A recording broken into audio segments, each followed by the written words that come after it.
Bueno, como esto es un video, habrá algunos que estarán de acuerdo, no estarán de acuerdo, pero bueno, estamos aquí como un espacio de opinión, como creyentes, primero que todo en Jesucristo, en Yeshua. En realidad, el perdón es algo que uno suelta en su corazón para que Dios también lo perdone a uno. La justicia es otra cosa. El concepto de justicia de Dios es un concepto basado precisamente en su palabra. Lo que es justo para Dios no es lo que es justo para el hombre. Que hablamos un poquito ahorita de la ley y que si se cumple, que si no se cumple, es que eso es ley. Todo eso es ley. El sacrificio que el Señor hizo, el haber pagado con su sangre, es ley. Tienes, Sí. tienes que presentar a tu esposa porque a los que tienes que perdonarnos hoy porque empezamos a grabar. Bueno, a los que nos van a ver en este momento, en este instante, tuvimos ahí unos inconvenientes técnicos Ujú. y bueno, no esperamos, no pedimos perdón Pedimos por perdón haber en Yom empezado. Kippur. Y eso que pensábamos hacerlo en vivo. A veces nos cuestan muchas cosas, pero creo que el perdón es lo que tú decías ahorita cuando decías, el perdón es liberador.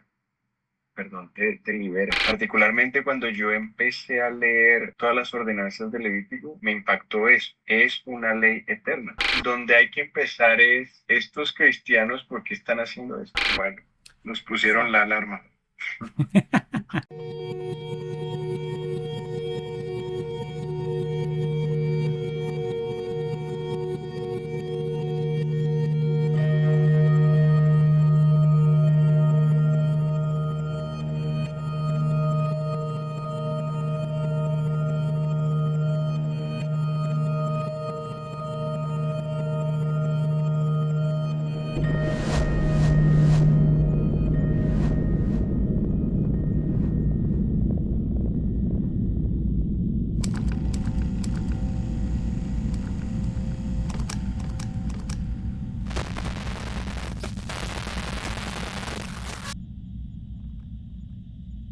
Nada, pues estamos aquí reunidos un ratico dentro de esta celebración de fiestas que bueno, hemos querido tocar un poquito como desde la vivencia, pues la experiencia diaria que es vivirlas, cómo se viven estas fiestas, porque una cosa son los relatos bíblicos y otra cosa es la experiencia, pero digo, siempre están muy relacionados. Como te decía hoy, tuve un día bien pesado, fuerte, pero tiene uno esto en la cabeza, mi hermano, es de arrepentimiento, es de perdón, es de, bueno, no la voy a embarrar más, ya pedí perdón por esto, quiero que el día termine bien, siga bien. Tú sabes, a mí me pasa mucho que para no incumplir, por ejemplo, y fallar en la palabra un Shabbat, a veces empieza uno a salirse un poco de casillas y como que uno mismo se repite, como que no, ya sí, Que hay cosas que, no llegar al pecado, pues, como dice la palabra,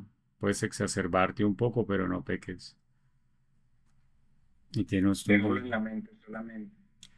no fallar, me explico, porque ya después de que fallas, ya como que dices, como que se arruinó el día, qué sé yo. Entonces, Fíjate que, ujú. bueno, del término. No, eso. Hoy estuve como la cuestión de mantener mucho los estribos, pues mantenerse bien. No pecar, esa es la palabra, no pecar, sino mantener la armonía, estar bien y cumplir como se debe con todo. Bueno, como esto es un video, habrá algunos que estarán de acuerdo, no estarán de acuerdo, pero bueno, estamos aquí con un espacio de opinión, eh, como creyentes, primero que todo en Jesucristo, en Yeshua, el Mesías, y creyendo la afirmación de, de la aplicación de su palabra integralmente, ¿no? De Génesis hasta Apocalipsis. Porque yo creo que donde hay que empezar es estos cristianos, ¿por qué están haciendo esto?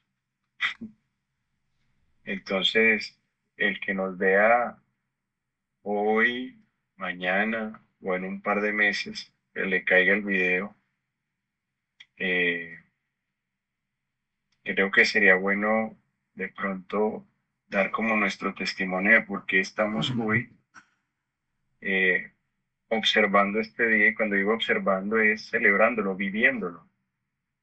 Creo yo que esa es la palabra, vivirlo, porque la escritura estaba, ¿no? Y si me permite, lo leo, ¿no? Otra vez Dale, dale, claro.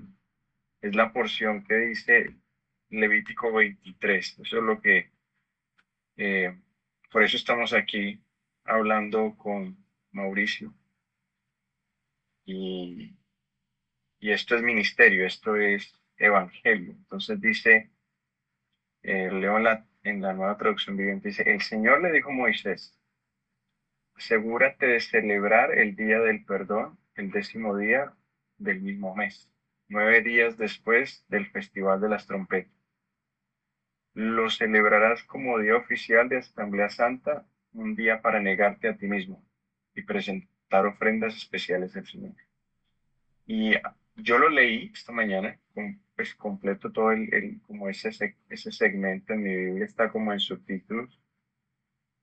Y lo que me llamó la atención es en el versículo 31 que leo, dice, no deberás hacer ningún trabajo en absoluto y esta es una ley perpetua para ti que se cumplirá de generación en generación donde quiera que vivas.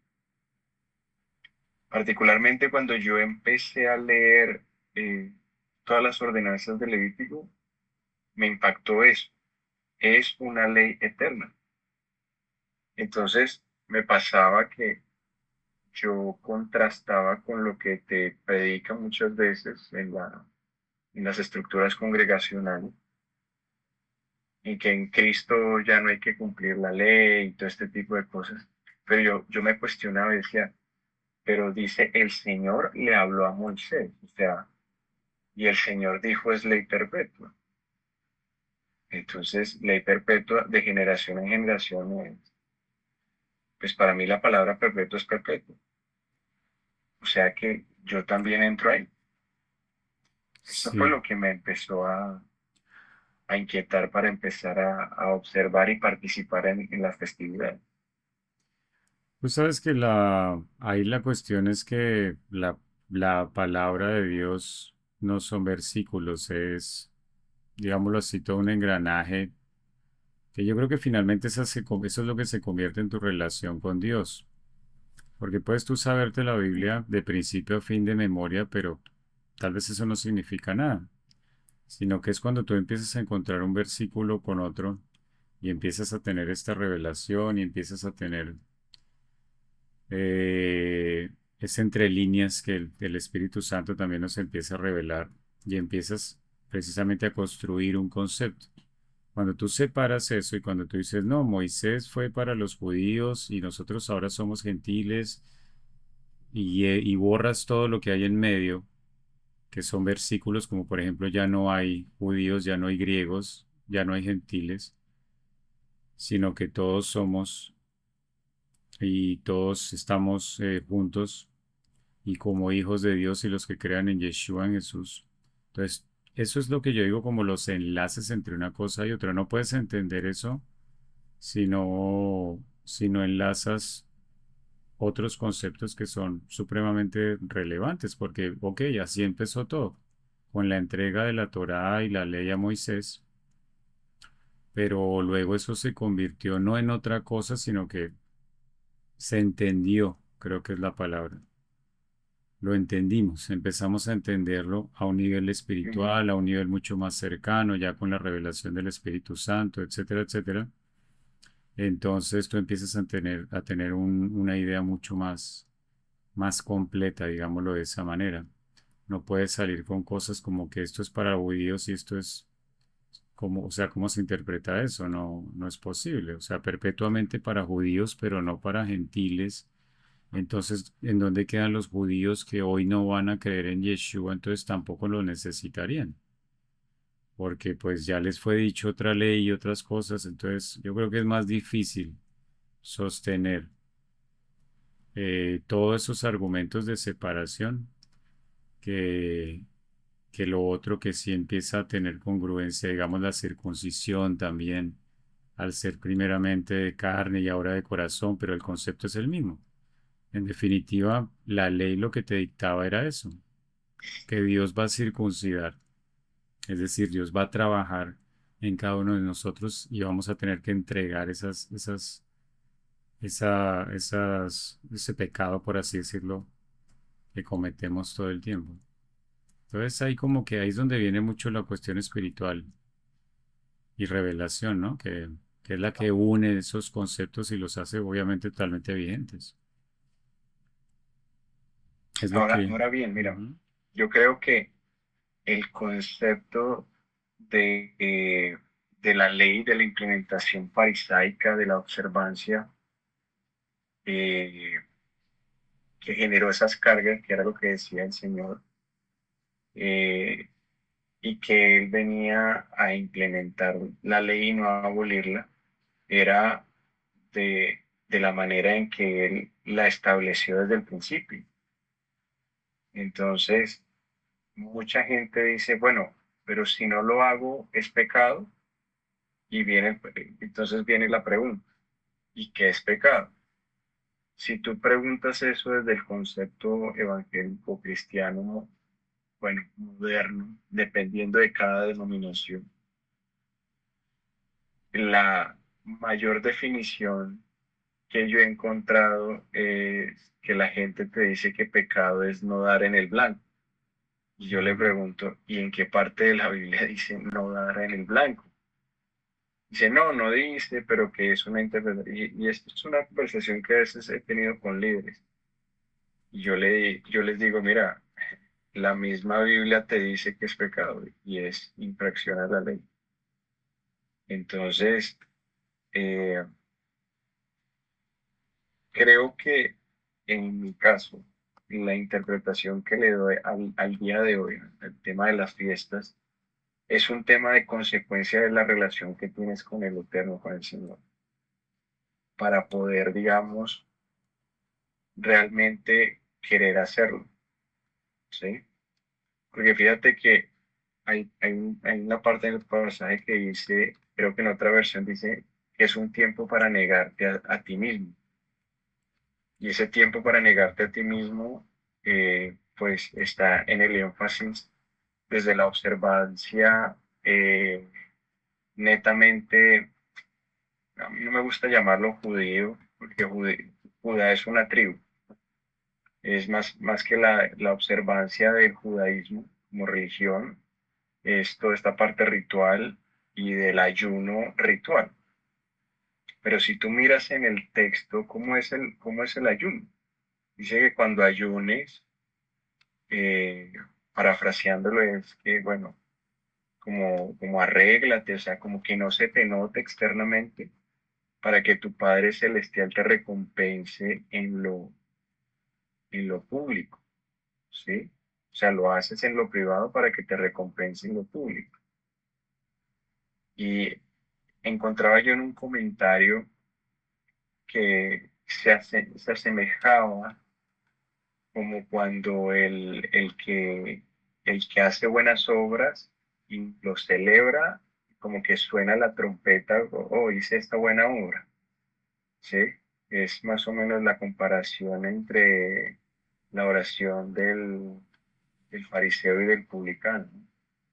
Entonces, eh, volviendo al tema que nos une, que es el de Yom Kippur, eh, eh, yo creo que el enfoque es en Jesucristo en el sacrificio que hizo por nosotros en la cruz, eh, para recordarnos eh, la reconciliación, como el arrepentimiento, como volver a Él, mirarlo a Él, volver a restablecer esa relación que nos redime.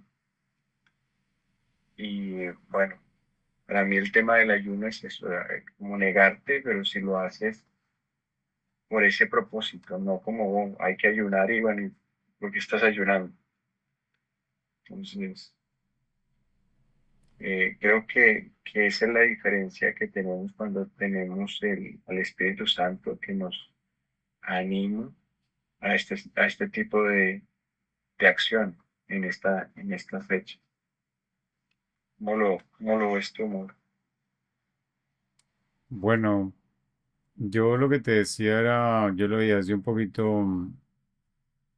obviamente tienes todo el contexto bíblico antiguo, ¿verdad?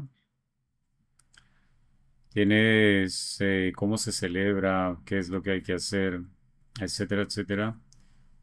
Pero luego tienes cómo lo aplicas en la medida en la que muchas cosas han cambiado, pero de nuevo, creo que terminas encontrando esa parte evidencial, esa parte de testimonio, en donde muchas de esas cosas ocurren. Yo digo que hoy en día ocurren muchos milagros, por ejemplo, muy grandes también y muy parecidos a lo que pudo haber sido en la antigüedad.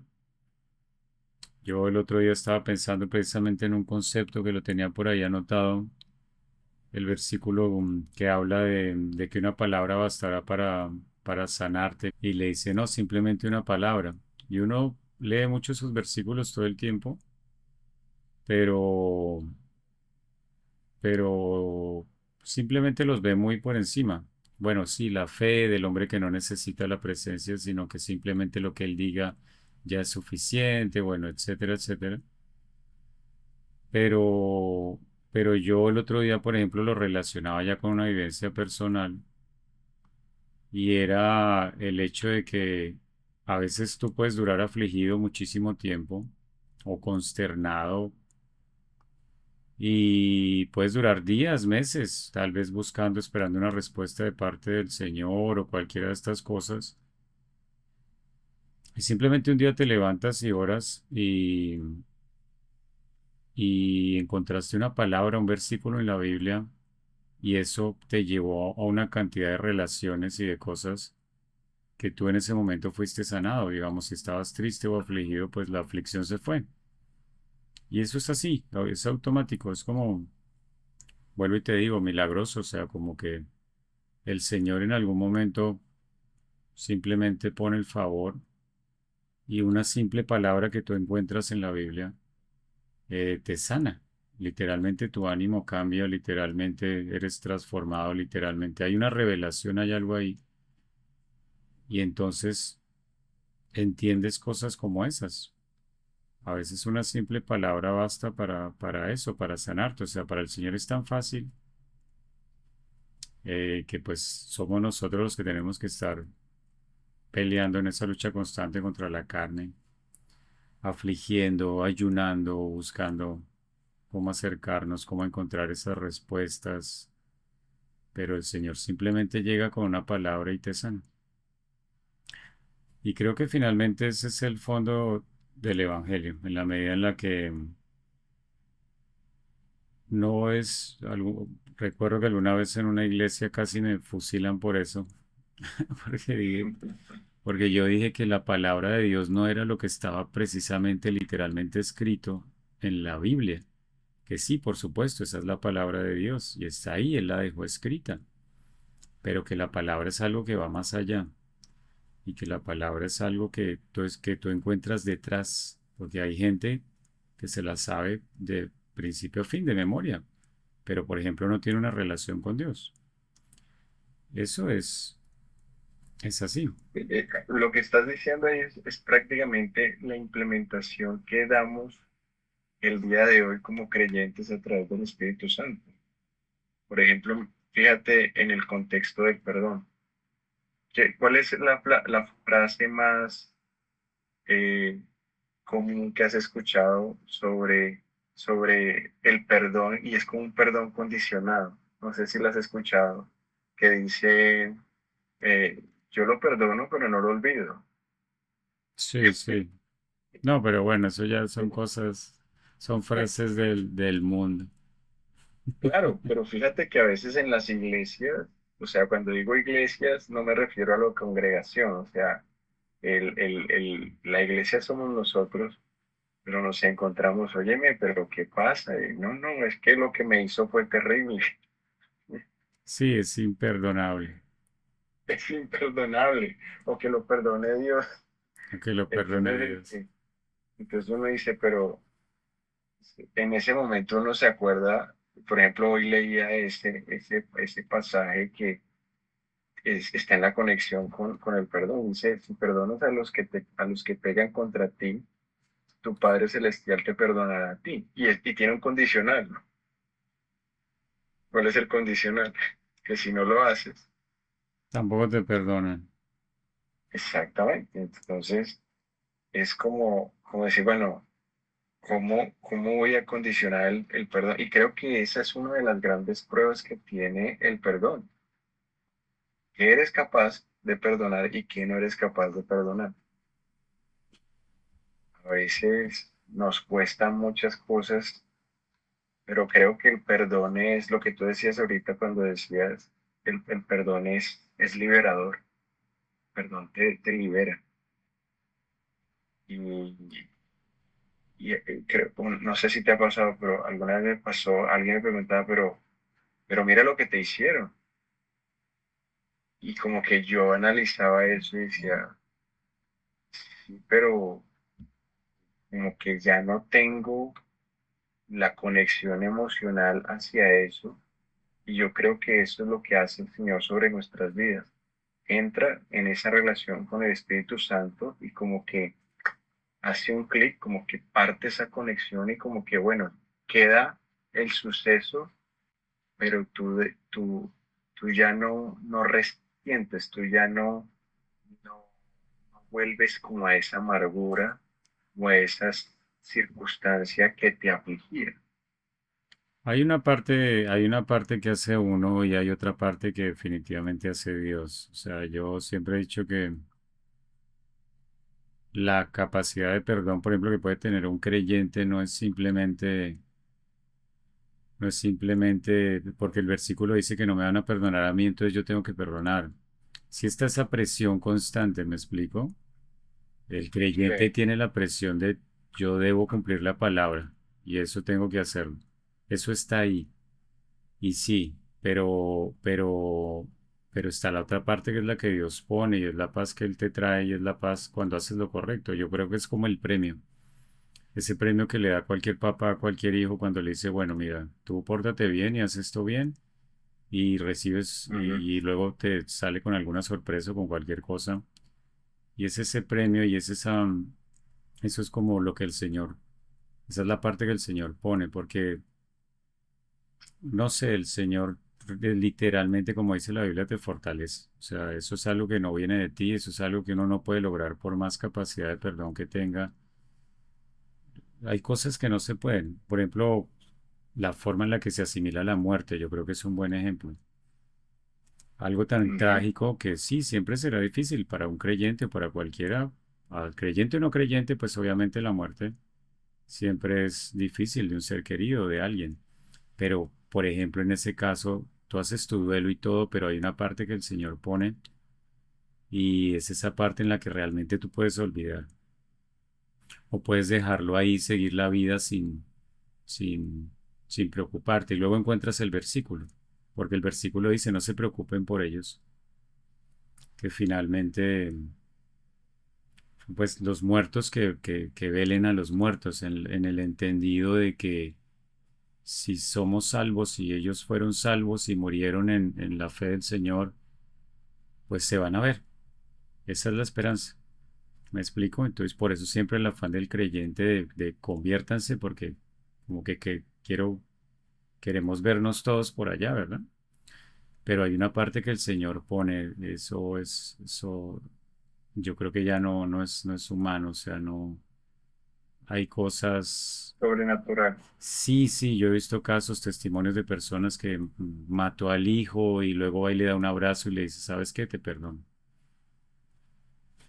Sí, eso es algo sobrenatural, la verdad. Eso lo vi una vez en un noticiero en donde la señora eh, estaba allí, creo que en presencia del asesino de su hijo y, y le preguntaba a la prensa. decía, señora, ¿y usted qué pena quiere? Y ella le dice, no quiero hablar de eso, yo simplemente estoy aquí para decirle a este hombre que lo perdono. O sea, wow. Y salió en televisión. Y me dice, wow. O sea, a veces le ponemos al perdón como como un valor, como una moneda, ¿sí? O sea, este vale 100, esta vale 50, esta vale 20, esta vale 5. Y yo creo que ese es uno de los retos que como creyentes tenemos. ¿Cuál es el valor del perdón? Por ejemplo, o sea, si pensamos el sacrificio que nuestro Señor hizo en la cruz, ¿cuál es el valor de su sangre derramada que Él se puso en medio de nosotros para que nosotros no recibiéramos el castigo? Creo que cuando uno es consciente de eso, como que uno dice, "Uy, no soy digno de esto", o sea, y eso es lo que de pronto te cambia la manera de ver la vida y realmente ocurre el arrepentimiento que él dice, ¿no? Emociones mucho. Entonces, eh, eh, creo que hay circunstancias que al creyente eh, en el momento le cuesta, pero cuando puede que es expuesto a la misma circunstancia o a una circunstancia mayor, viene otra vez la prueba. Ok, te voy a probar a ver si eres capaz de perdonar. En esta circunstancia no perdonaste, en esta otra a ver cómo te va. Entonces, creo que es una constante que tendremos toda nuestra vida. Creo que es cuando aprendes a ver, vuelvo a insistir en esa parte de lo que está detrás de la escritura. Y es cuando, por ejemplo, en mi caso, yo, yo pienso que el objetivo, o sea, entiendo el concepto de transformación, ¿me explico? Entiendo el concepto de pecado original y entiendo el concepto de haber caído y haber salido del Edén. Y en la medida en la que yo entiendo ese concepto y sé que la existencia de la humanidad a los 6000 años que llevemos son un tiempo de transformación para poder volver a ese lugar, esa teshuva, que es ese retornar, que ese es un concepto muy hebreo, pues hebreo. Eh, Entendiendo que ese es el objetivo, entonces tú empiezas a ver las cosas de una manera distinta. Entonces, mi carácter, si yo tengo ira, si yo tengo soberbia, si yo tengo cualquiera de estas cosas, entonces, ¿cuál es el objetivo? Digamos, ¿qué saco yo ocultando la soberbia o negando la ira para quedar bien frente a los hombres? Y decir, no, yo no tengo nada de eso, ¿cómo se te ocurre? Yo soy un creyente que no hace esas cosas, no puedo, no soy orgulloso. Estás perdiendo el tiempo, ¿me explico? Y hay muchos versículos que vas a Mm. encontrar, o sea, al final tú será revelado, todo será sacado a la luz, es otro versículo. Eh, Luego, pues sabemos que no, que el Señor en su omnisapiencia, omnipresencia, todo lo conoce, todo lo sabe, o sea, ¿a quién estás tratando de engañar? Entonces, esa parte en la que tú ya empiezas a entender que estás aquí para ser transformado y que si tú no eres transformado, como también lo menciona Pablo, y tú no eres transformado como también el Señor te dice que toda la maldad, toda esa maldad emana del corazón y que tú tienes que cuidar tu corazón. Y si tú no entiendes que al final, si tú no cuidas eso, tu corazón, y esas cosas no cambian, simplemente no retornas. El Señor no te va a permitir la entrada. ¿Me explico? No vas a ser salvo. Es tan simple como eso. Entonces, cuando tú entiendes ya un concepto más general del Evangelio detrás de la palabra como tal, entonces tú empiezas a ver la necesidad personal de que si yo no cambio, no lo logro. Entonces, ¿qué sentido tiene yo estar buscando la, la aceptación del hombre o cosas de ese tipo cuando yo sé que Dios me está viendo, lo sabe todo y es finalmente el que juzgará y dirá? Eh, pudiste, o lo hiciste o no lo hiciste. ¿Me explico? Se convierte en una lucha por tus objetivos, por tu propósito, digo, de cada creyente, de cada persona. Pero eso ya es un concepto que tú no lo encuentras así. Tú no vas a la Biblia y hay un versículo que te dice, eh, estamos sumergidos en esto y tú tienes que llegar a tal cosa. No, o sea, es una reflexión que encuentras en diferentes versículos, pero ya es un concepto general en el que ya luego tú dices, no, o me transformo, dejo la soberbia, como dice la palabra, déjala, nadie me la va a Ujú. quitar, yo la tengo que dejar, déjala o va a pasar tal cosa. Y ese es el proceso finalmente que el Señor trae con cada creyente. Al final de cuentas, el Señor tiene una relación con cada uno y de una u otra manera le hace saber a través del día a día o de un amigo o de una experiencia. Y yo llevo ese tipo de relación en mi caso con el Señor. Yo sé que si yo hoy me equivoco en tal cosa, Él me va a poner otra prueba después para pasar eso mismo, porque finalmente, ¿cuál es el objetivo? Pues que yo saque eso de mi corazón para poder retornar. ¿Cómo lo ves tú? Amén. Tienes, Sí, tienes que presentar a tu esposa porque a los que tienes que perdonarnos hoy porque empezamos a grabar. Bueno, a los que nos van a ver en este momento, en este instante, tuvimos ahí unos inconvenientes técnicos Ujú. y bueno, no esperamos, no pedimos perdón Pedimos por perdón haber en Yom empezado. Kippur. Y eso que pensábamos hacerlo en vivo, Sí. Así imagínate. es. Pero yo creo que Entonces, en este enfoque por alguna razón y bueno, la gloria es para él. amén, amén. Bueno, Amén. no te quito la palabra, ¿no? Entonces, bienvenida, mi Bueno, esposa, muchas preséntate mañana. gracias. Muchas gracias y nada, un gusto nuevamente estar aquí compartiendo la palabra y no escuché el principio, pero algo que sí escuché es, o sea, sobre el perdón de estas cosas, o sea, tan graves y tan dolorosas. Y creo que nosotros como creyentes tenemos esta idea de que Dios no nos da muchas opciones. Él dice que perdonas o no para que Él nos perdone. O sea, no hay de otra, no tenemos otra posibilidad, tenemos que lograrlo. Y lo bueno es que nosotros podemos dividir, porque algo que me he dado cuenta que el mundo asocia el perdón con la justicia, como, bueno, alguien me hizo algo y yo lo perdono, entonces esa persona no, como que queda libre de castigo o queda libre de consecuencias por lo que hizo.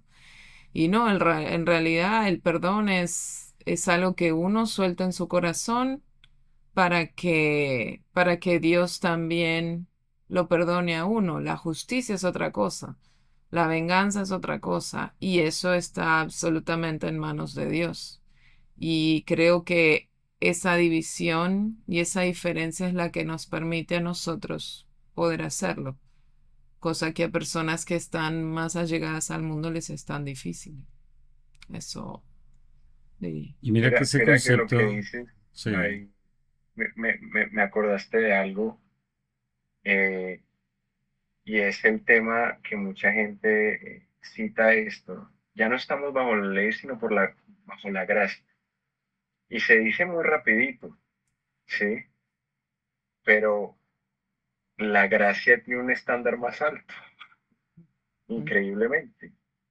El Señor pone unos ejemplos que tienen que ver como aquel que mire, una mujer, pero si lo llevamos al concepto de perdón, eh, recuerdo yo una experiencia en donde alguien me hizo algo y el Señor me dice, perdona. Y Señor, pero mira lo que me hicieron. Sí, pero tienes que perdonarlo. Ve y háblale. Pero ¿cómo le voy a hablar si me hizo esto? O sea, esa fue la conversación que tenía yo con él y ya. O sea, como que yo le daba mis argumentos y yo como que, no, pero si voy y me le presento, es como que estoy dando pie para que vuelva y me diga otra cosa o para que me haga un desplante. y dije, ya está, voy a hacerlo. Y dije, bueno, me dijiste, lo voy a hacer, pero si sale mal es culpa tuya, le decía yo así. Bueno, eso es lo bueno, Sí, que uno para que tiene a veas, quien echarle. si lo sale mal. Pero fíjate, lo hice, sentí literalmente como que, como, haz de cuenta como cuando tú estás haciendo una mudanza, ¿no? Y estás cargando algo. Y esa persona como que tenía las ganas también como de disculparse, pero decía, no, pero ¿cómo me le voy a acercar? De pronto es peor. O sea, está como que la afrenta genera el fenómeno de que los dos están como cargados y como que se distancia automáticamente y no sabe que el uno con el otro eh, tiene la iniciativa.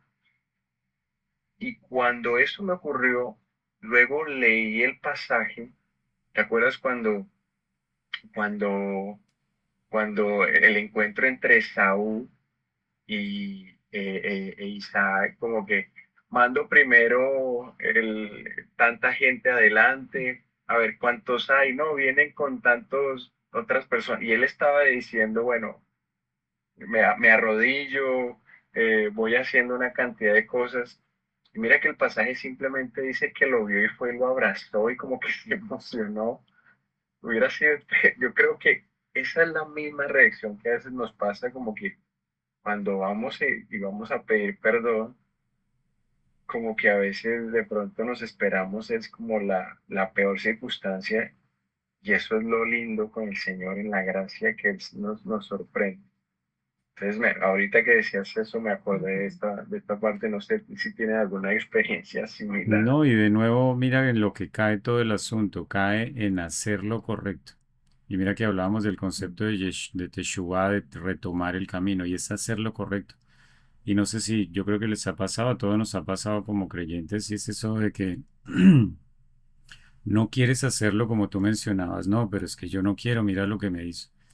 Y no quieres hacerlo y no quieres hacerlo, bueno, las cosas no te van a salir hasta que no lo hagas. Es así de simple. Hay cosas que dejan de fluir, hay cosas que dejan de ocurrir, hay un montón de cosas que es la manera en la que Dios se encarga de decirte, es que lo que debes hacer es eso. Y hasta que tú no hagas eso, no va a seguir como corriendo, pues llamémoslo así, como metáfora el agua, o sea, no va a encajar las cosas y no van a poder avanzar. Entonces, en el momento en el que tú dices, ok, voy a hacer lo correcto, tal vez no me siento bien, tal vez me siento incómodo, no sé, cualquiera que sea la situación, pero existe esa parte maravillosa, esa carga que tú dices que se quita uno, y es que lo haces con pena o como sea, con temor, pero lo hiciste lo correcto, porque finalmente es lo que al Señor le importa. Y cuando lo haces, como que, puff, como que algo se suelta, como que todo vuelve a encajar y lo que estabas Exacto. esperando que debía ocurrir y no había podido ocurrir, ocurre. Los próximos 10 minutos pasó lo otro. Al día pasó aquello y como que todo empieza a caer en el lugar. Entonces, es eso, es hacer lo correcto, yo creo. Y otra cosa de lo que tú mencionabas con respecto a la justicia, que quería mencionarlo también es que es la definición que tenemos por justicia, porque el mundo tiene una definición de justicia. Y la definición de justicia del mundo finalmente es lo que está muy basado en lo que te mereces y no te mereces. Yo no me merezco ese agravio y no es justo. Y a veces el Señor te dice, no importa, no se trata del agravio. Además, tú ni siquiera sabes si lo mereces o no. Y el Señor te dice, ¿por qué si lo mereces? O porque sí. Y tal vez te lo haga saber y te diga, bueno, mira, tú también pecas, tú también la has embarrado aquí o has hecho allá. Pero entonces, de nuevo, el concepto de justicia de Dios es un concepto basado precisamente en su palabra. Lo que es justo para Dios no es lo que es justo para el hombre. Y en esa medida, el mundo vive sumergido en lo que es justo y lo que no es justo. en cuanto a lo que se merece y no se merece, y no tiene absolutamente nada que ver si partimos del hecho que ninguno merece nada. ¿Me explico? O sea, merecíamos la muerte y aún así el Señor nos redimió con su sangre, valga el comentario hablando de Yom Kippur y, y finalmente eso es la justicia de Dios, no, no es una balanza, porque finalmente no lo conocemos. Y para eso, bueno, yo había notado por aquí algunas cositas y tenía notado eso. Eso está en Hebreos 10, 1, 6, que precisamente es donde habla de que porque la sangre de toros y machos cabríos, que era la que se usaba Bueno, para expiación. Dice, mira, Hebreos 10, 1, 6, dice, porque la ley teniendo la sombra de los bienes venideros, no la imagen misma de las cosas, nunca puede, por los mismos sacrificios que se ofrecen continuamente cada año, hacer perfectos a los que se acercan. Y mira que de nuevo, hacer perfectos, esa perfección es ese proceso de transformación para parecernos al Señor. Continuó, de otra manera cesarían de ofrecerse, pues los que tributan este culto limpios una vez no tendría ya más conciencia de pecado. Pero en estos sacrificios cada año se hace memoria de los pecados. De nuevo, mira el concepto, lo que el Señor dice, es el único que olvida y deja atrás por completo. No esto que se hacía antes, de que anualmente y constantemente tocaba estar en ello. sí, Y esta es la parte importante, porque la sangre de los toros y de los machos cabríos no puede quitar los pecados.